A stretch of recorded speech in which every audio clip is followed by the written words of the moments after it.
9월의 마지막 주인데요. 이제 다음 주면 10월이고 그렇게 연말에 더 가까워집니다. 하나님께서 오늘까지 우리를 인도하셨음을 믿습니다. 믿으시죠? 아멘. 여러분, 그 주님으로 인하여서 날마다 풍성한 열매를 맺는 복된 인생 저와 여러분 되시기를 또한 축복합니다. 아멘. 성경에 보면 복과 관련돼서 많이 언급되는 사람들이 있습니다.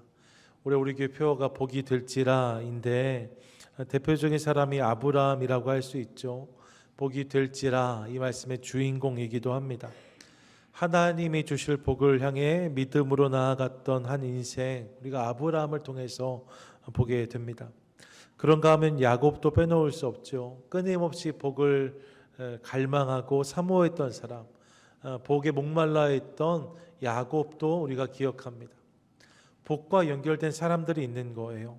그런데 여러분, 이렇게 굵직굵직한 이름만 있는 것이 아니라 성경을 보면 의외로 복과 연결하여서 자주 언급되는 또 다른 이름이 있는 것을 우리가 확인합니다.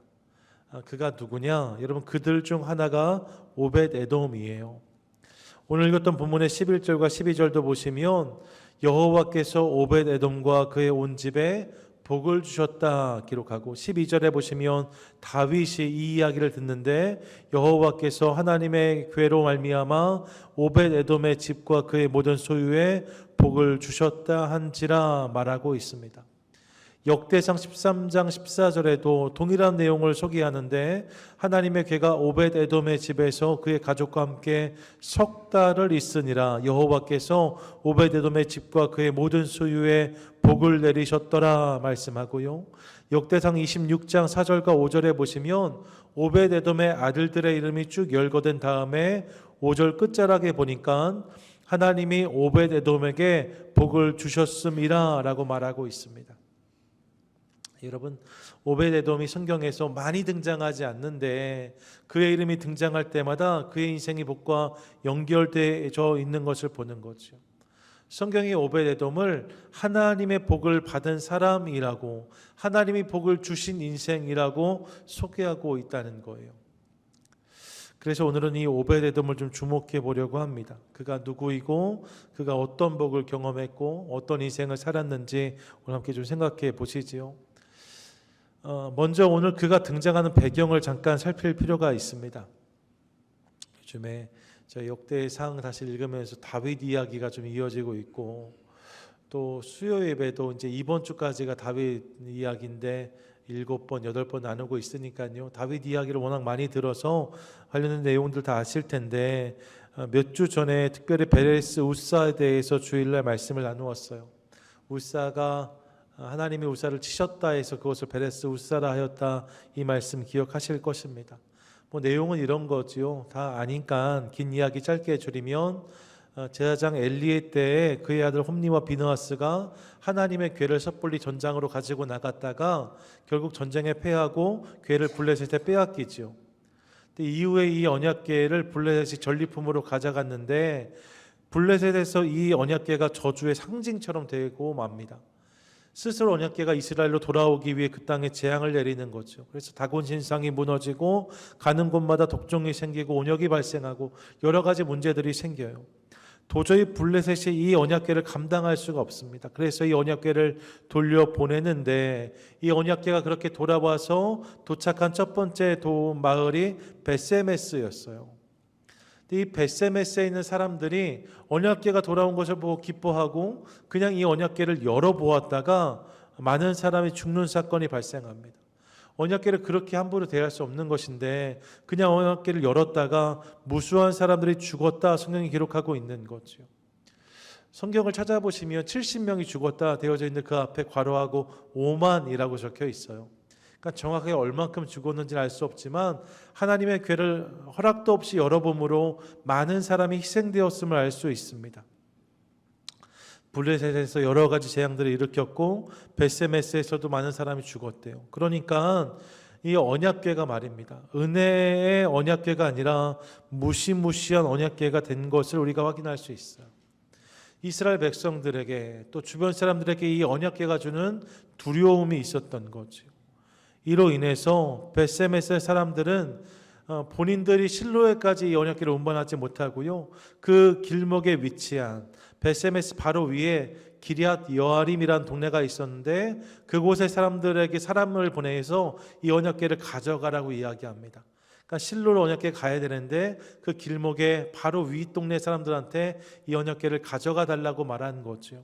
그래서 성경을 보시면 6장 21절에 기럇 여아림 주민에게 보내요. 이르되 블레셋 사람들이 여호와의 궤를 도로 가져왔으니 너희 내려와서 그것을 너희에게로 옮겨가라 요청하는 것을 봐요. 궤를 가져가라고 말하는 거죠. 그래서 기럇 여아림 사람들이 와서 궤를 옮겨가는데 이 궤를 많이 옮기지 못하고 근처에 있는 아비나답의 집에 맡겼다라고 성경이 기록합니다. 7장 1절인데요. 기럇 여아림 사람들이 와서 여호와의 궤를 옮겨 산에 사는 아비나답의 집에 들여놓고 그의 아들 엘리야사를 거룩하게 구별하여 여호와의 궤를 지키게 하였다라고 말하고 있어요. 이 궤가 한 번에 실로까지 가지 못하고 여러 가지 상황과 두려움 속에서 그 땅에 머물게 된 거죠. 더 정확히 말하면 방치되었다고 할 수 있습니다. 그리고 나서 이 언약궤가 그곳에 수십 년간 머물게 되어져요. 사무엘 제사장 내내 언약궤가 실로로 복귀하지 못했고 이후에 왕이 사울이었는데 사울도 이 언약궤를 다시 모셔오려고 하지 않았습니다. 그리고 나서 우리가 아는 것처럼 다윗이 왕이 되고 왕이 된 다윗이 언약궤를 떠올려요. 예루살렘으로 옮겨오려고 하지요. 왕이 된 다음에 할 수 있는 일도 많고 하고 싶은 일도 많았을 텐데 그 모든 것 이전에 언약궤를 먼저 모시려고 하는 다윗의 마음이 참 귀합니다. 이렇게 하나님께 늘 마음을 드리는 인생이 되면 좋겠다는 생각을 해보게 되는데 다윗이 그런 사람이었거든요. 그런데 여러분 마음은 귀했지만 그 과정은 순탄하지 않았어요. 이게 베레스 우사 이야기였죠.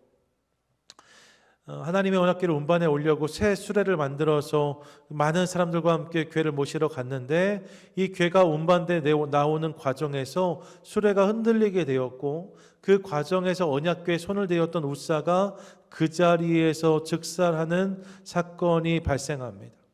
이게 사무엘하 6장 8절 오늘 본문 앞부분이에요. 여호와께서 우사를 치심으로 다윗이 분하여 그것을 베레스 우사라 부르니 그 이름이 오늘까지 이르니라 라고 말합니다. 여러분 생각해 보십시오. 언약궤가 나오고 있는데 그 언약궤에 손을 대었던 우사가 그 자리에서 죽게 되었답니다. 이미 이전의 스토리들이 있잖아요. 블레셋에 이 언약궤가 들어갔다가 다곤 신상도 무너졌고 그 땅에 여러 가지 재앙이 임했다 하더라. 그리고 이 궤를 열어본 사람들이 베세메스에서 수없이 희생당했다고 하더라. 그런 이야기를 이미 알고 있는데 그런데 그날 우사가 언약궤에 손을 대므로 그도 즉사하게 되었으니까 얼마나 공포에 질렸을까 생각해 봅니다. 다윗도 예외가 아니었어요. 그래서 6장 9절에 보시면 다윗이 그날에 여호와를 두려워하여 이르되 여호와의 궤가 어찌 내게로 오리요? 라고 말합니다. 궤를 기꺼이 모셔가려고 했지만 이제 두려움에 엄두가 나지 않아요. 이 궤를 내가 어떻게 감당할 수 있겠나 이 말을 하는 거죠. 그러면서 10절이 이어지는데 다윗이 여호와의 궤를 옮겨 다윗성 자기에게로 메어가기를 즐겨하지 아니하고 이 일을 도저히 감당할 수 없게 된 거예요. 그래서 어떻게 하는가? 가드 사람 오벳 에돔의 집으로 메어 간지라 기록하고 있습니다. 여기서 등장하는 사람이 누구예요? 바로 오벳 에돔입니다. 오벳 에돔이 그렇게 하나님의 언약궤를 모셔갔다. 그의 집에 보관하게 되었다 말씀하는 거죠. 오벳 에돔이 여기서 이렇게 등장하는데 사실 그에 대해서 자세히 알려진 내용은 없습니다. 성경이 제공하는 정보는 오늘 본문이 거의 전부예요. 그가 가드 사람으로 그의 이름은 오벳 에돔이었고 언약궤가 그의 집에 석 달 정도 머물러 있었다. 이것이 그에 대한 내용의 전부인 거죠. 사무엘 하에서 말입니다. 그런데 여러분 이 짧은 정보가요 다양한 해석을 낳아요. 왜냐하면 일단 가드 사람이란 말이 여러 가지로 해석될 수 있기 때문입니다. 이 가드라는 동네가 실은 블레셋의 도시 국가 중 한 곳의 지명이었거든요. 블레셋이 여러 가지 도시의 성들로 만들어진 연합체가 블레셋이었는데 그 중에 에글론도 있고 몇 개의 성들이 있는데 그 중에 하나가 가드였단 말입니다. 그러니까 가드 사람이라고 하니까 혹시 그가 블레셋에 속한 사람이 아니었나 이런 생각과 해석을 하는 사람들도 있는 거죠. 그런가 하면 그의 이름이 오벳 에돔이라고 되어져 있는데 오벳이란 말이 섬기다라는 의미를 가지고 있어요. 에돔, 우리가 에돔이란 말 들어봤잖아요. 가나안 땅 옆에서 에서의 자손으로 나라를 형성했던 사람들이 에돔이었습니다. 그래서 이 오벳 에돔을 섬기는 자 혹은 에돔의 신을 따르는 자로 해석할 수도 있어요. 그러다 보니까 이것을 묶어서 이렇게 해석하는 경우들이 있는 거죠. 가드 출신으로 블레셋 사람이었다는 거예요.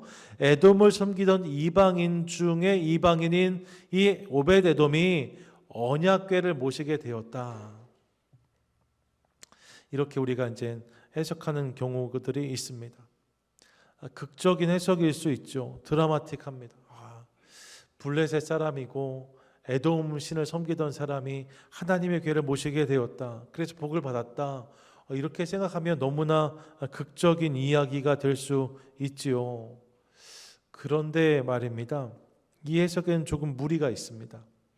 기본적으로 이렇게 본문을 해석하려면 그의 국적이 이중국적, 삼중국적이 돼야 돼요. 우리가 복수국적 하는 것처럼 말입니다.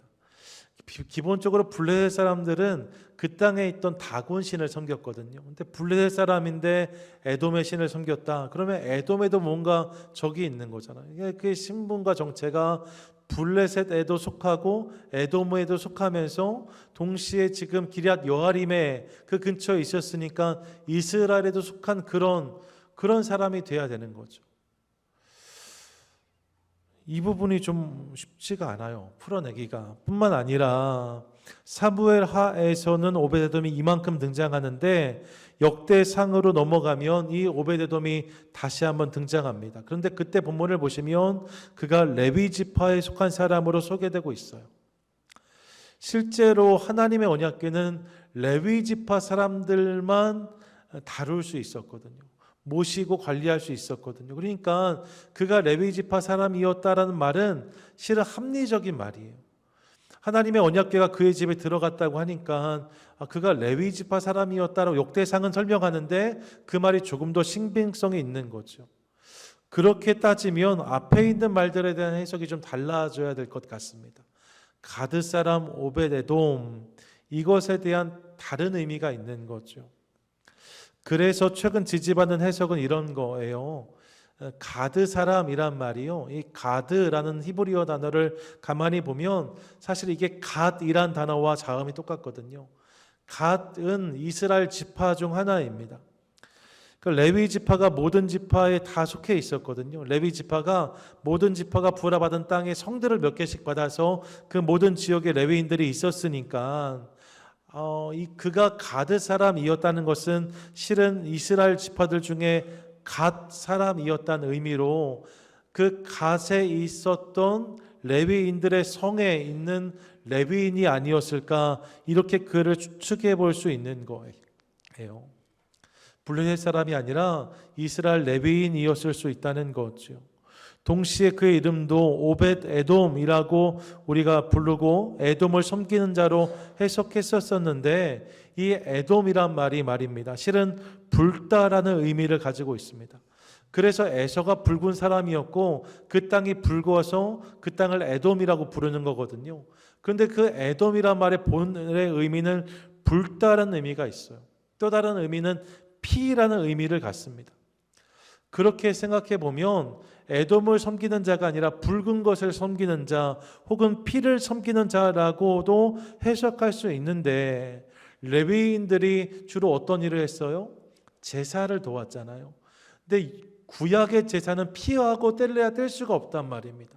피를 다루는 일, 피와 가까이 하는 일을 감당해야만 하는 사람들이 레위인이었어요. 그러니까 피와 관련된 일을 섬기는 자 혹은 피의 종이라고 그의 이름을 해석할 수 있는 거죠. 이게 그가 레위인이었다는 증거가 아닐까. 실제로 역대상 16장에 보시면 성전과 관련된 직임을 맡은 자들이 언급되는데 16장 38절에 보니까 오벳에돔과, 이 오벳에돔이 우리가 오늘 보는 오벳에돔이에요. 과 그의 형제 68명과 그리고 나서 여두둔의 아들 오벳에돔과 호사를 문지기로 삼았고라고 말합니다. 그러니까 오벳에돔이란 이름이 또 다른 사람에게 쓰이는 것을 봐요.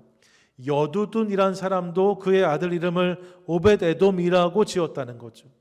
그런데 이 여두둔이 누구냐?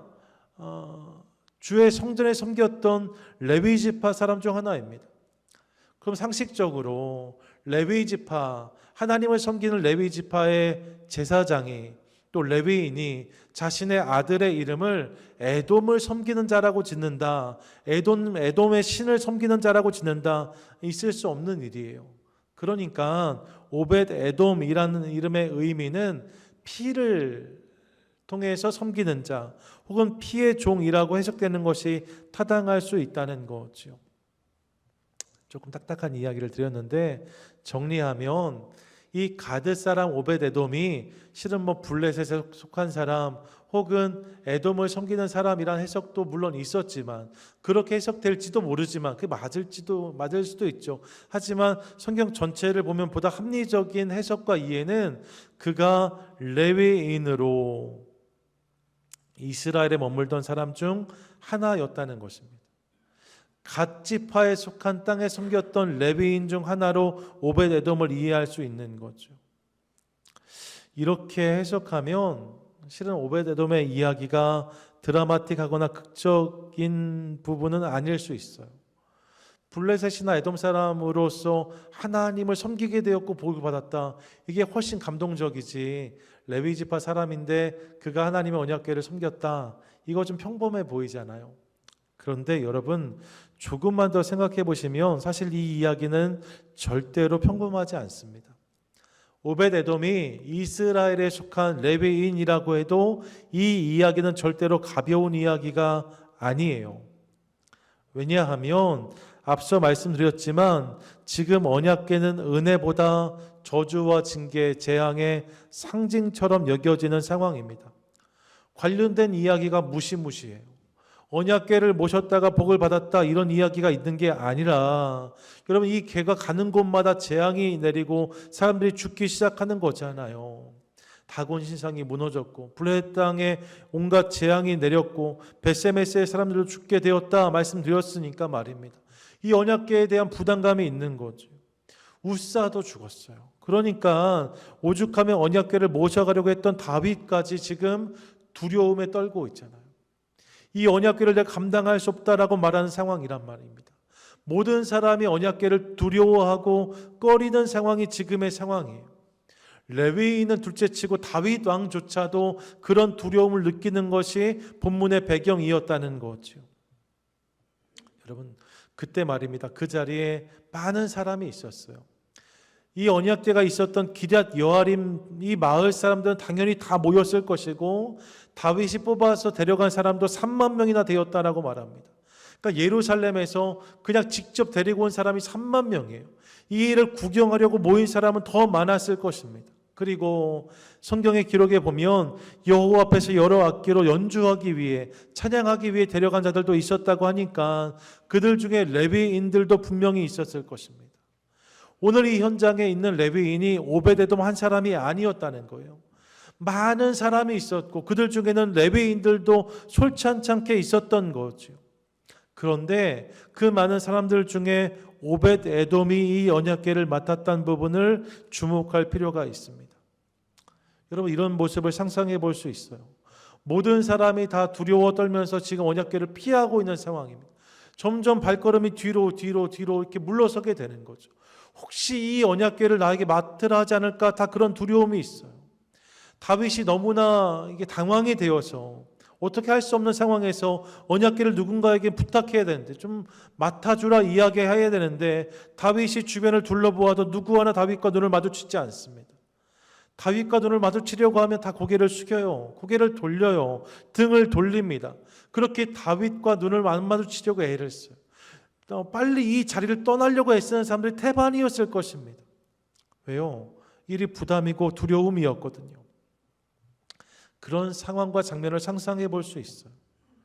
누구도 다윗과 눈이 마주치지 않는 상황 속에서, 그런데 여러분, 그 중 한 사람이 다윗과 눈을 맞춥니다. 그가 누구예요? 그가 오벳에돔인 거예요. 모든 사람이 다윗이 이렇게 쳐다만 봐도 고개를 돌리고 눈을 내리깔고 빨리 등을 돌려서 도망가려고 하는데, 오벳에돔만은 다윗을 똑바로 쳐다봅니다. 그리고 이내 알았다는 표정으로 고개를 끄덕입니다. 그리고 조심스럽게 언약궤를 향해 다가오기 시작해요. 여러분, 상상해보면 주변 사람들이 그를 말렸을 것 같아요. 왜 나서냐고, 겁나지 않냐고.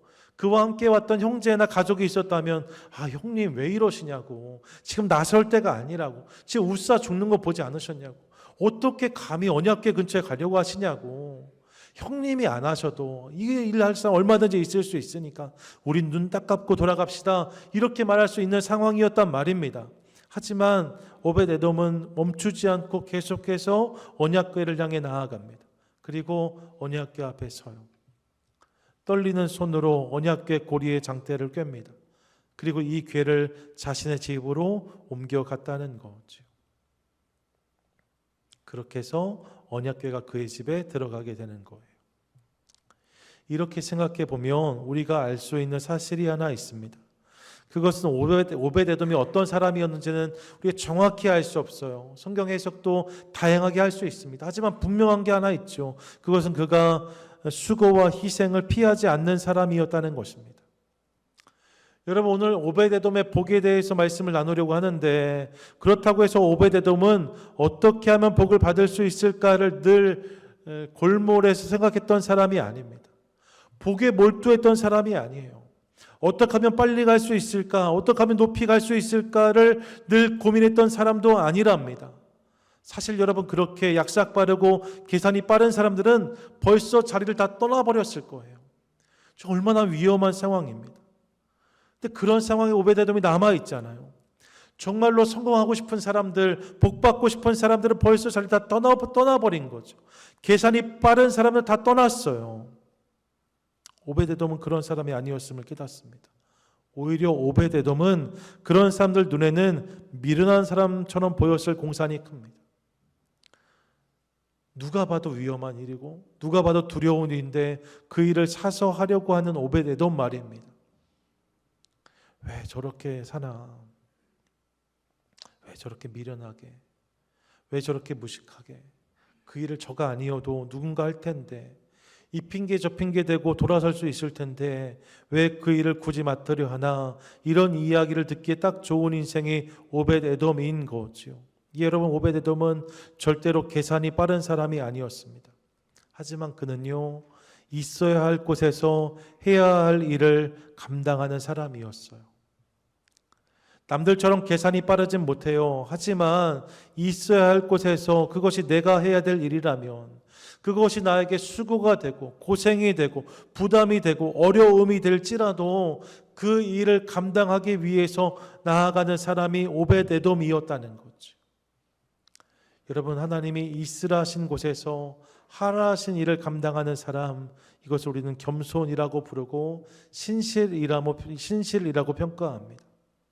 오벳에돔이 그런 사람이었다는 거예요. 한번 따라해 볼까요? 있어야 할 곳에서 해야 할 일을 감당하는 사람, 있어야 할 곳에서 해야 할 일을 감당하는 사람. 여러분, 오벳에돔이 그런 사람이었답니다. 그가 막 대단히 스마트하고 영리한 인생은 아니었지만, 가진 게 많고 실력이 좋은 것도 아니었을 수 있지만, 그는 있어야 할 곳에서 해야 될 일을 감당하는 사람이었어요. 그 일이 크고 작고 상관없어요. 그 일을 내가 해야만 된다면, 주님이 그 일을 나에게 보여주시면 그 일을 감당하는 신실한 인생이 오벳에돔이었다는 거지요. 사랑하는 여러분, 저와 여러분, 우리 모두도 그런 인생이 될 수 있기를 간절히 소망합니다. 아멘. 여러분, 너무 약삭빨라서, 너무 계산이 빨라서 늘 지름길로만 가는 인생이 아니라, 하나님께서 보여주신 길이 있다면 그 길이 돌고 도는 길이라 할지라도, 힘들고 어려운 길이라 할지라도, 무겁고 두려운 길이라 할지라도 그 길을 뚜벅뚜벅 매일 걸어가는 신실한 인생, 저와 여러분 우리 모두가 될 수 있기를 간절히 소망합니다. 아멘. 그런 인생이 귀한 거죠. 하나님이 그런 인생을 기뻐하세요. 그래서 어떤 일이 벌어지게 되는가? 여러분, 모두가 피하는 언약궤가 그의 집에 왔다 합니다. 그런데 여러분, 그 궤가 그의 집에 들어간 다음에 어떤 일이 벌어졌는가? 본문 11절이 이렇게 기록해요. 11절 함께 읽습니다. 시작. 여호와의 궤가 가드 사람 오벳에돔의 집에 석 달을 있었는데 여호와께서 오벳에돔과 그의 온 집에 복을 주시니라. 아멘. 아멘. 하나님의 언약궤가 그의 집에 석 달 동안 머물러 있었는데 하나님께서 오벳에돔과 그의 온 집에 복을 주셨다라고 기록하고 있습니다. 여러분, 그가 이런 놀라운 축복을 경험하게 되었답니다. 하나님의 복은 계산이 빠른 사람이 아니라 신실한 인생을 향해 흐른다는 사실을 깨닫습니다. 하나님의 은혜는 여러분 영리한 사람이 아니라요, 우직한 인생, 신실하게 주님을 바라보는 그 인생을 향해서 흘러가는 거죠. 하나님의 복은 내 머리로 무엇을 빨리 재는 것이 아니라 하나님을 모신 인생을 향해서 부어진다는 사실을 깨닫습니다. 이 사실을 기억함으로 하나님을 즐겨 모시는 저와 여러분, 우리 모두가 되시기를 축복합니다. 아멘. 여러분, 하나님의 복은 그런 인생을 향해서 온다는 거예요. 다른 이유가 없어요. 오벳에돔이 하나님의 언약궤를 모셨더니 그의 집에 복이 임했다라고 말씀해요. 다른 것을 하지 않았어요. 하나님의 언약궤를 모신 거예요. 하나님을 자신의 집에 초대한 거예요. 힘들고 어려운 일이지만 그 일을 감당했더니 하나님이 그의 인생에 복이 되어 주셨다라고 말씀합니다.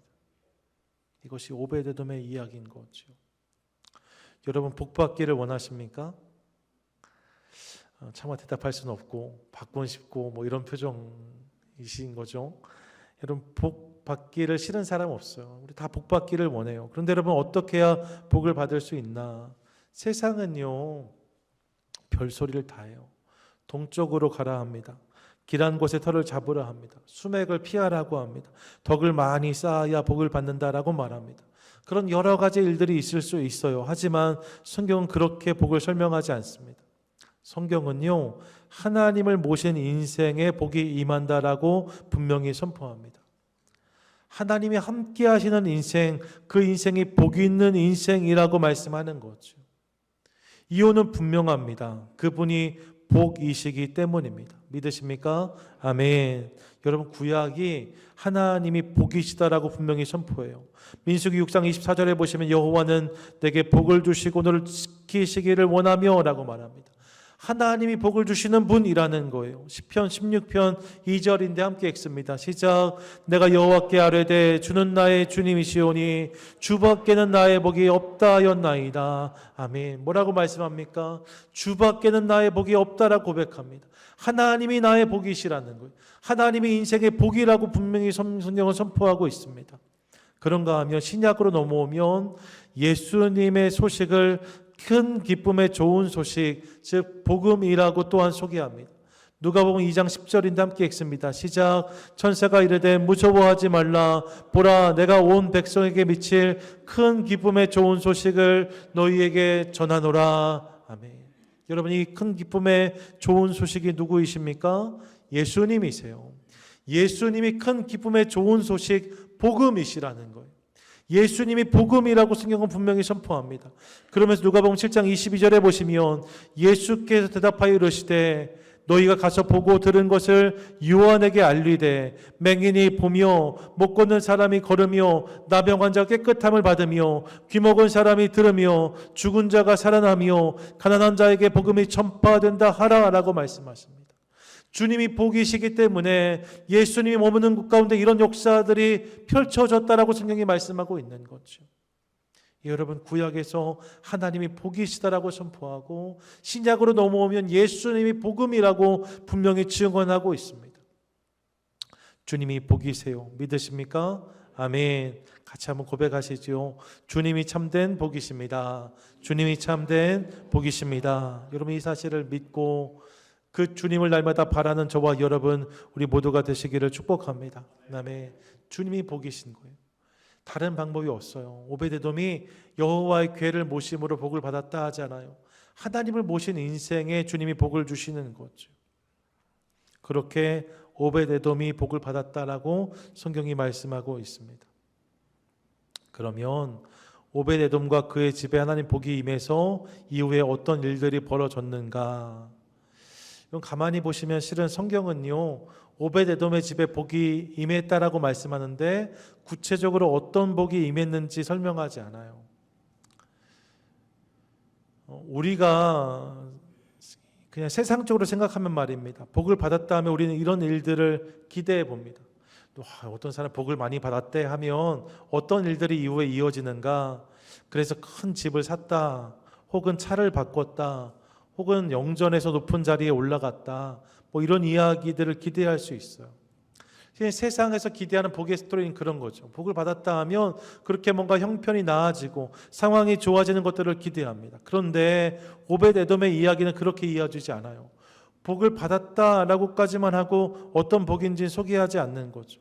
그리고 사무엘 하에서 오벳에돔이 사라집니다. 오벳에돔의 집에서 언약궤가 다윗에게로 옮겨간 다음에 오벳에돔이 등장하지 않아요. 그러니까 그가 어떤 복을 받았는지 사실 우리는 잘 알 수 없습니다. 그런데 말입니다, 그렇게 살았던 그가 역대상 15장에 다시 등장합니다. 이번 주에 읽었던 본문 중에 이 말씀이 있죠. 그래서 눈에 확 들어온 거예요.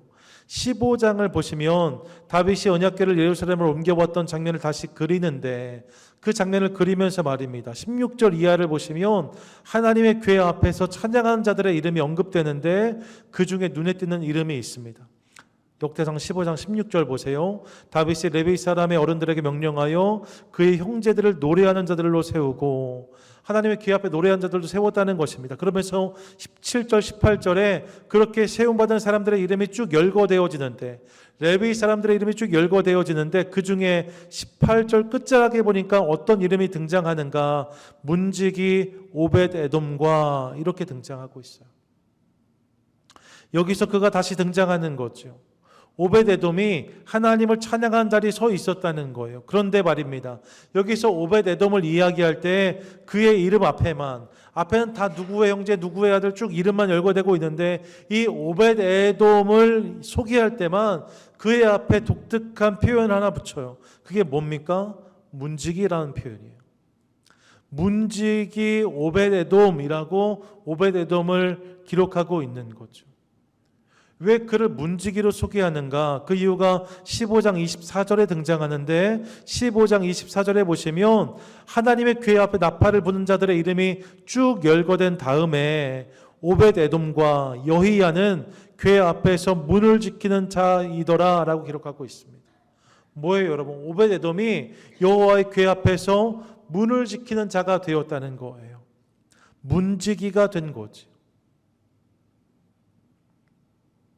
하나님의 궤를 모셔드려서 복을 받았다던 오벳에돔이 오늘 본문에서, 이 역대상의 본문에서 문지기로 등장하는 것을 봅니다. 그럼 문지기가 누구예요? 문지기를 여러 가지로 설명할 수 있지만 문지기는 성막 가장 가까운 곳에서 항상 머무는 사람입니다. 항상 그곳에 거하면서 하나님을 가까이 하는 사람이 문지기예요. 여러분, 오벳에돔이 그렇게 문지기가 된 것을 확인하게 되는 거죠. 그가 어떻게 성막의 문지기가 되었는지는 우리가 알 수 없습니다. 하지만 문지기라는 직분은 우리로 하여금 오벳에돔이 하나님을 더욱 사랑하게 되었음을 알게 해요. 오벳에돔이 하나님을 너무 사랑하고 그분이 너무 좋아서 그분 가까이 머무는 자리에 서는 인생이 되게 되었다는 거죠. 어느 날 내 삶에 들어오신 하나님, 그분을 통해서 은혜와 복을 경험하게 되었고, 이제 여러분 그것이 너무 큰 감격이 되어서 주님을 더욱 사랑하는 인생이 되었다는 것이 오벳에돔의 이야기라는 거예요. 오벳에돔이 복을 많이 받아서 거부가 되었다, 높은 고위직이 되었다, 뭘 잘 살게 되었다, 성경이 그렇게 말하지 않아요. 대신 성경은 무엇을 말하는가? 오벳에돔이 복을 많이 받았고, 그래서 그가 하나님을 더 사랑함으로 그분 가까이 머무는 인생이 되었다, 이렇게 우리에게 말씀하고 있다는 거죠. 전 개인적으로 이 부분이 은혜가 되고 도전이 됩니다. 하나님이 주는 복을 경험했지만 그 복을 인해 오히려 하나님과 멀어지는 사람들을 볼 때가 있습니다. 그렇지 않을지라도 복만을 생각하고 복만을 구하는 인생도 볼 때가 있습니다. 그런데 여러분, 오벳에돔은 하나님을 가까이 모심으로 복을 받았대요. 그런데 더 중요한 것은 그렇게 하나님을 경험함으로 하나님을 더 사랑하게 되었다라고 성경이 그를 기록하고 있어요. 심지어 자신의 모든 것을 뒤로하고 기꺼이 그분의 성막에 나아가 그분의 성막을 지키는 성막의 문지기가 되었다라고 성경이 말씀하고 있는 거죠. 그래서요, 혹자는 성전 문지기의 고백이라 불리는 시편 84편이 어쩌면 이 오벳에돔의 고백일 수 있다고 설명합니다. 84편을 펴보시면 그 표제가 뭐라고 적혀 있냐면 고라 자손의 시라고 되어져 있어요. 고라 자손의 시가 시편 84편인데 역대상 26장에 보시면 고라 자손 중에 누가 언급되고 있는가? 1절에 고라 사람의 문지기 반들은 이러하니라 쭉 이름이 열거되다가 4절에 가면 오벳에돔의 아들들은 이라고 한 다음에 그의 8아들의 이름이 쭉 언급되어지고 5절에 이는 하나님이 오벳에돔에게 복을 주셨음이라 라고 기록하고 있습니다. 그러니까 오벳에돔과 그의 온 가문이 문지기가 되었다는 거예요. 고라의 자손으로 말입니다. 그리고 고라의 자손들 중 문지기가 된 사람들이 부른 노래가 시편 84편이라고 하니까 어쩌면 이 고백이 오벳에돔의 고백일 수 있다는 거죠. 그러면 시편 84편에서 그는 무엇을 고백하는가? 1절에 보시면 만군의 여호와여 주의 장막이 어찌 그리 사랑스러운지요 고백합니다. 하나님의 장막을 사랑하는 거예요. 그러면서 10절에서 놀라운 고백을 드리는데 10절에 이렇게 고백합니다. 함께 읽습니다. 시작. 주의 궁전에서의 한날이 다른 곳에서의 첫날보다 나은즉 악인의 장막에 사는 것보다 내 하나님의 성전 문지기로 있는 것이 좋사오니. 뭐라고 말합니까? 하나님, 주의 궁정에서 하루를 사는 것이 다른 곳에서 첫날을 사는 것보다 훨씬 좋습니다. 그래서 여호와의 장막에 거하는 것을 선택합니다. 악인의 장막에 머무는 것보다 하나님의 성전 문지기로 내가 살기를 원합니다. 고백하는 거예요. 하나님이 너무 좋다는 거죠. 하나님이 너무 좋아서 그분을 가까이 하고 그분을 섬기는 것이 나의 기쁨이 됩니다. 고백하고 있는 고백을 시편 84편에서 만나는 것입니다. 이게 성전 문지기의 고백이에요. 문지기라도 좋으니 주님 곁에 머물겠습니다. 주님, 제가 세상에서 잘 나가고 높이 올라가는 것보다도 주님 곁에 머물러서 문지기라 할지라도 그렇게 주님 곁에 붙어 있는 것이 더욱 좋습니다. 제가 그렇게 주님을 사랑하고 그렇게 주님을 기뻐합니다. 주님, 그렇게 제가 주님 가까이 머물고 싶습니다. 고백하는 거죠. 여러분, 이 고백을 오벳에돔이 드렸다면 그의 표정이 어땠을지를 상상해 봅니다. 얼마나 행복하면 이런 고백을 드릴 수 있을까? 그분을 가까이 모시고 그분과 함께 산다는 것이 얼마나 감격스러우면 이런 고백을 드렸을까? 우리 삶에도 이런 고백이 있으면 참 좋겠다, 그런 생각을 해보았습니다. 하나님이 주시는 그 어떤 것이 좋아요가 아니라 하나님 그분이 좋은 거죠. 그래서 다른 것이 없을지라도, 다른 것을 누리지 못할지라도 내가 주님을 사랑합니다. 내가 주님을 기뻐합니다. 다른 것 다 몰라도 내가 주님 곁에 항상 가까이 머물고 싶습니다. 그렇게 고백하는 저와 여러분, 우리 모두가 될 수 있기를 간절히 소망합니다. 아멘. 여러분, 주님께서 그런 인생으로 우리를 부르세요. 사실 우리 삶 가운데 벌어지는 모든 일들 말입니다. 우리 삶에 주시는 모든 은혜, 또는 시련, 고난, 이 모든 것을 통해서 주님께서 정말 원하시는 것이 있다면 그것은 우리로 하여금 주님께 더 가까이 나아오기를 주님은 원하시는 거예요. 복을 주시는 것도, 고난을 주시는 것도, 그것을 통해서 주님의 관심은 우리를 주님 가까이로 부르시는 데 있는 거죠. 왜요? 그것이야말로 참된 행복의 인생이기 때문에 그렇습니다. 그것이야말로 주님이 기뻐하시는 인생의 모습이기 때문에 그렇습니다. 그렇게 주님을 가까이 하는 인생 가운데 하나님이 주시는 은혜가 있는 거죠. 그 주님을 누리기 시작할 때 우리의 삶 가운데 세상이 줄 수 없는 감격과 기쁨, 평강이 넘치게 될 줄로 믿습니다. 그러므로 여러분, 오늘 읽었던 오벳에돔의 이야기가 우리의 이야기 되기를 원해요. 어떤 인생이 진정으로 행복한 인생인가? 한번 따라할까요? 주님과 함께하는 인생이 행복한 인생입니다. 시작. 주님과 함께하는 인생이 행복한 인생입니다. 여러분 믿으십니까? 아멘. 여러분, 주님과 함께하는 인생이 행복한 인생인 거예요. 주님이 그 인생으로 우리를 부르신다는 거죠. 오벳에돔의 집에 들어갔던 언약궤, 이 언약궤가 하나님을 상징하고 신약으로 넘어오면 말씀으로 소개되는 예수님을 예표한다고 할 수 있습니다. 그러니까 사실 여러분 생각해 보면 오벳에돔의 집에 언약궤가 들어갔던 것처럼 예수님이 나에게 이미 오셨어요. 그분이 오늘 내 안에 계십니다. 그리고 그분이 내 인생의 복음이 되어 주셨어요. 이 사실을 믿는다면 그럼 우리도 행복하지 않을 수 없습니다.